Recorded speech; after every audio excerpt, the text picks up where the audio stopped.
Nəcibə Haşım qızı Məlikova 25 oktyabr 1921-ci ildə Bakının Buzovna kəndində doğulub. Evin son beşiyi olan Nəcibə Məlikovanın atası Haşım bəy Saqib həm şair, həm də Bakının ən məşhur tacirlərindən biri olub. Nəcibə xanımın böyük bacısı Nuriyə Məlikova nəinki Azərbaycanın, bütün şərqin ilk rəqqasəsi kimi tanınır. O, dahi Üzeyir Hacıbəyovun ansamblında çalışır və müxtəlif xarici ölkələrdə Azərbaycanı layiqincə təmsil edir. Nəcibə Məlikova isə məcburiyyətdən könülsüz aktrisalığı seçir.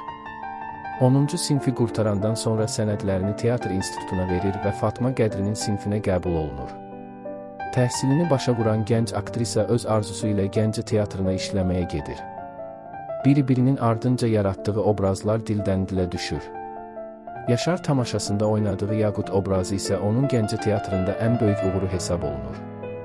Elə Gəncədə işlədiyi zaman ailəli olub ayrılmış, bir oğlu olan Nüsrəddin adlı imkanlı kişi ilə tanış olur. Nəcibə xanım ilk gündən Nüsrəddinə bağlanır və onun evlilik təklifinə razılıq verir, evlənirlər. Həyat yoldaşı da onu, sənətini sevir, artıq 2 oğul övladları var, biri yoldaşının ilk nikahından, biri isə Nəcibə xanımla olan sevgisinin nübarı. Nəcibə xanım oğluna atasının adını verir Saqib. Onun ilk nikahından olan oğlu, Nəcibə xanımın oğulluğu əvvəlcə onu qəbul edə bilmir. Sonra isə doğmalaşırlar. Fuad Əsədov Nəcibə xanımın ölümündən uzun müddət verdiyi müsahibəsində deyir: "Məni Gəncədə nənəmlə babam saxlayıb böyüdüblər.